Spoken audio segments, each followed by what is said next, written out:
In today's video, the suspect behind the Tesla showroom firebombing has been arrested and charged. Also, a second Columbia student has been arrested and detained by ICE. And another illegal migrant has been found guilty for murdering an American citizen. So the feds have charged a man with attacking a Tesla showroom in Albuquerque, New Mexico, and the Republican headquarters in the same city, same person.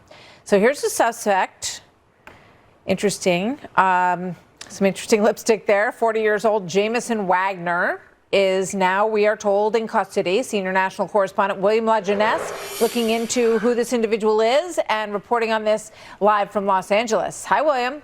Hey, Martha. A surveillance video caught Jamison Wagner torching both the Tesla showroom and the GOP headquarters in Albuquerque. And now Wagner, seen here in that black lipstick that you mentioned, is looking at 40 years in prison. Now, FBI Director Kash Patel also credited ATF investigators for linking him to the firebombing at both locations. So at Tesla, they found an intact IED filled with a flammable liquid and graffiti saying "Die Elon, Tesla Nazi Inc."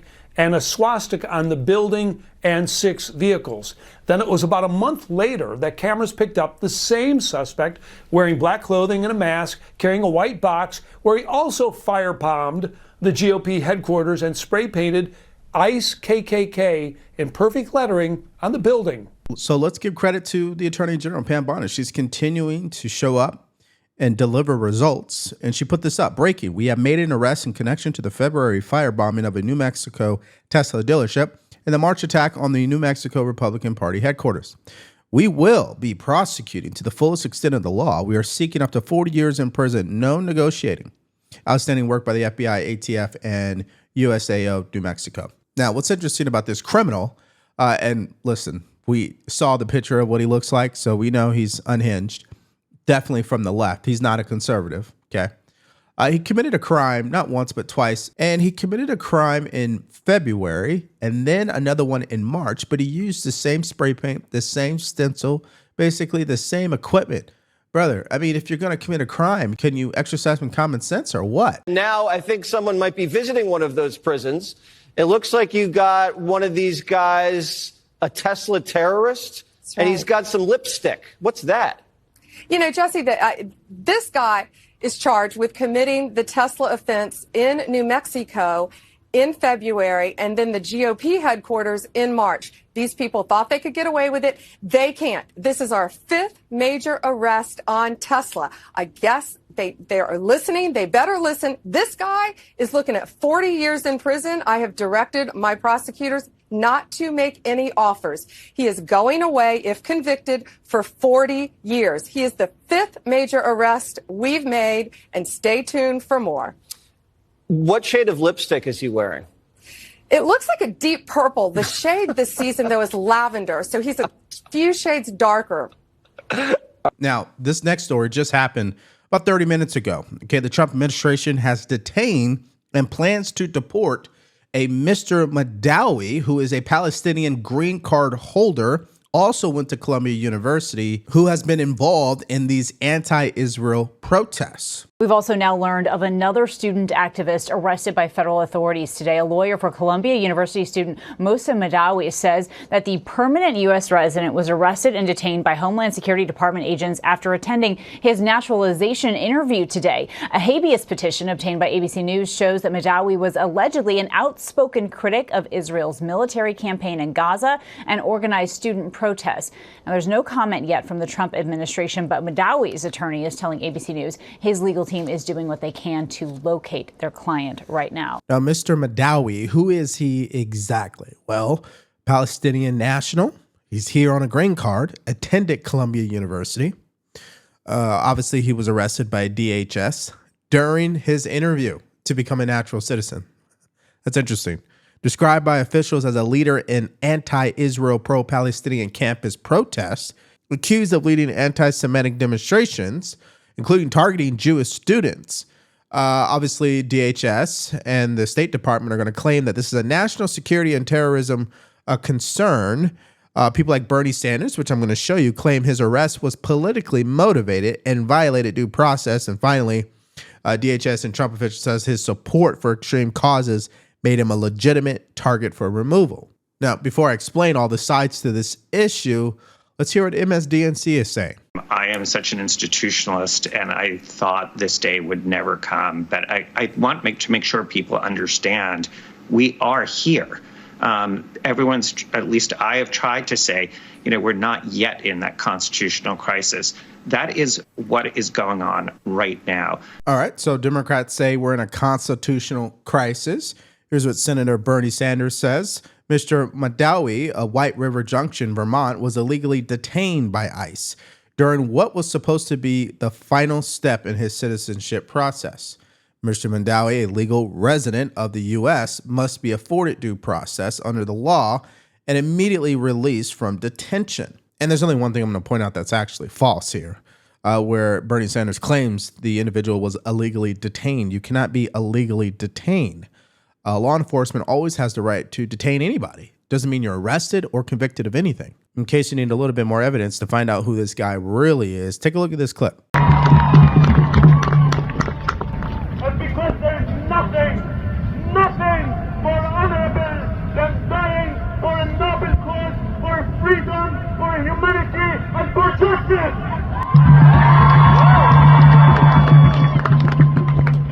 All right, so he is a true believer. That's why I wanted to show you guys that clip. But there's really three sides to this issue, and I want you guys to understand it because then you'll see why people are saying what they're saying on social media. Side number one comes from a minority group of conservatives. They believe that President Trump is wrong here. He's adopting a pro-Israel DEI strategy, and it's happening in two ways. One, detain anyone who's either attending universities or did attend universities and participated in these protests. And two, defund those same universities unless they abide by the policies that President Trump has adopted.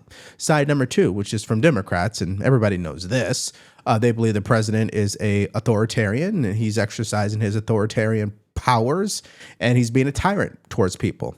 And side number three, which is really majority of conservatives, they believe this should happen. We should detain these people and get them out of our country. If they support terrorist groups, that's not why they should be in our country. It's a privilege to be here. All right, so President Trump also made waves earlier today in this story where he has said that he agrees with deporting American citizens who commit egregious crimes. Hear it for yourself. You mentioned that you're open to deporting individuals that aren't foreign aliens but are criminals to El Salvador. Does that include potentially U.S. citizens, fully naturalized Americans? If they're criminals and if they hit people with baseball bats over their head that happen to be 90 years old, and if they rape 87-year-old women in Coney Island, Brooklyn, yeah, that includes them. What do you think? There's a special category of person? They're as bad as anybody that comes in. We have bad ones too. But no, if it's a homegrown criminal, I have no problem. Now, we're studying the laws right now. Pam is studying. If we can do that, that's good. And I'm talking about violent people. I'm talking about really bad people.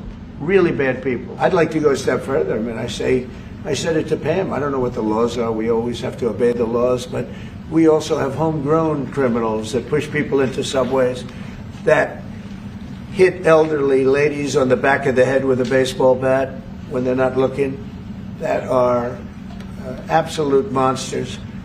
I'd like to include them in the group of people to get them out of the country, but you'll have to be looking at the laws on that, Steve, okay? This is a very interesting statement to make because we know constitutionally it's not feasible. However, I will say this. If you had to decide as an American citizen whether we're going to impose the death penalty on someone or deport them to a max prison in another country, which one would you choose? Let me know in the comment section. I'm curious to know how you guys think about that. Now, again, will this actually happen? Probably not. That's why he said they have to follow the law, and Pam Bondi is going to look into it. But the media, they can't help themselves. Of course they have to say something about this, right? Here's what they said. Well, what about this indication from President Trump that he would consider sending U.S. citizens described as homegrown criminals to El Salvador? Can he legally do that? Of course not. What he's saying is we'll have a constitution-free zone. Yes, there are terrible criminals here, but that doesn't mean you can torture them, for example. That's an Eighth Amendment violation. That doesn't mean you can violate all their rights. And that's exactly what he's suggesting. We'll do a constitution-free zone where we send them to our buddies to torture them, and nobody can contest it in the United States. It's pernicious. This is really, even in this case, an abomination of a day with both those suggestions, Boris. I know you can hear it from my tone, but it is way, way beyond the pale and just contempt for the Constitution and rule of law. The fact that President Trump even played around with that idea, in the eyes of Democrats, they believe he should be impeached over it. I mean, that's how crazy they are. Now, I get the statement is wild. Obviously, you wouldn't deport an American citizen, and constitutionally, it's never going to happen. So just him saying it doesn't really warrant a response, and I'm surprised Democrats haven't learned that lesson. Stop reacting to everything that the president says. Now, they also reacted to this statement from the president, which I back him on, where he called out CNN. Take a look. Why are those numbers not in the media? Well, they get out with the fake news, like CNN over here doesn't want to put them out because they don't like putting out good numbers. They only like putting out because I think they hate our country, actually. But it's a shame. You're right. Isn't that a great question? Why don't they put out numbers? Now, that statement, I would say, is 99.9% fact. I mean, the media does not report facts anymore. They report opinions, right? They're a bunch of activists and propagandists, in my opinion, okay? And as a result, they've lost all credibility. Now, the statement that he made has CNN panicking because now they're on air trying to say, hey, we don't hate our country. Take a look. We have been listening to a lengthy live press conference inside the Oval Office with the leader of El Salvador, Bukele, where we have heard a lot of bits of information, a lot of news nuggets that we want to definitely focus on, a lot of some misinformation as well. But we want to digest all of this right now with our terrific panel here and our reporters. Jeff Zeleny, I want to start with you. You are at the White House. Before I get to you, I just want to say, for the record, since we heard President Trump say in the Oval Office that CNN hates our country, CNN does not hate our country. That should go without saying. I've been here for 32 years. And I see a rhetorical device in him trying to say such a thing. I suppose if I worked for CNN for 32 years, I'd say the same thing, right? I would defend the network that has been my livelihood. Here's the problem, though. There's receipts to show that CNN clearly hates our country because of what they believe in, how they report the news. And so someone on social media got smart, put together a super cut of CNN, and how hateful they are to our country. Take a look. Here's a breaking news. We live in a racist, sexist, homophobic, Islamophobic, anti-Semitic country. Everything they're doing runs against making America great. Well, it was never great, so I'm not going to say the again part, but making America great. Kicking off the Independence Day weekend, President Trump will be at Mount Rushmore, where he'll be standing in front of a monument of 2 slave owners and on land wrestled away from Native Americans, told that be focusing on the effort to, quote, tear down our country's history. They strongly believe, these human smugglers, that this is their chance to enter the United States. This is their chance at the American dream. That's why they risk everything, only to find out that it's all a lie. And when we got our freedom, our quote unquote freedom, we were never restored whole, which is why you hear about reparations. So until the United States atones for that and makes good on that, we're still living in a racist country. Okay, so that supercut was put together by Media Research Center. And here's the biggest takeaway. These liberal establishments, which are made up of the media, mainstream media, academia, and Hollywood. When you look at those 3 industries, they have adopted these beliefs that actually destroy our country and not treat it with the respect that it deserves. And someone made a great point of that earlier today, and that was Sir Michael Singleton when he said this. I got to be honest, I'm kind of worried about some of the leaders these institutions are producing, from Columbia to NYU. I can go down the line. A lot of these students are graduating incredibly liberal, with an orthodoxy that I would argue is not in sync with maintaining the values of this country.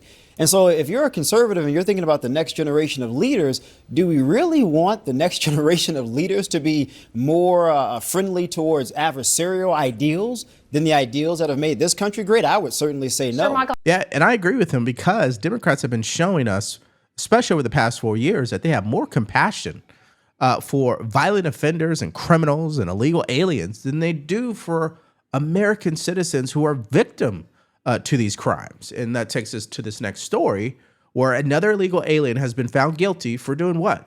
Murdering an American citizen. Take a look. Breaking just in the past hour, a verdict in the trial of an illegal immigrant accused of murdering a Maryland woman as she was jogging in August of 2023. Correspondent Griff Jenkins has the breaking details tonight. Good evening, Griff. Good evening, Brett. The jury deliberated less than an hour and a half, finding Victor Martinez Hernandez guilty on all counts in Rachel Morin's murder, including first-degree premeditated murder, first-degree rape, third-degree sex offense, and kidnapping. Maryland does not have the death penalty, so Martinez Hernandez is facing life behind bars without parole, though sentencing will not be today. The trial concludes after prosecutors spent 6 days laying out their case, often in graphic detail, and focused heavily on DNA evidence. Morin family attorney Randolph Rice had this to say earlier today.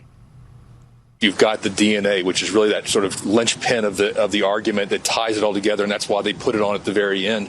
You know, obviously we don't have anybody that sees the actual crime itself, but with that DNA there, so much of it that matches Victor Martinez, it's hard to refute. Now, President Trump had this to say about this verdict moments ago. The illegal criminal who was allowed into our country by crooked Joe Biden was convicted of the heinous murder of Rachel Morin. Rachel was a beautiful mother of 5 from Maryland, and her life was taken at the hands of a monster who should have never been here in the first place. The fake news should be focusing on the beautiful life and tragic death of this Maryland mother rather than the so-called Maryland father who is actually an MS-13 gang member and foreign terrorist from El Salvador.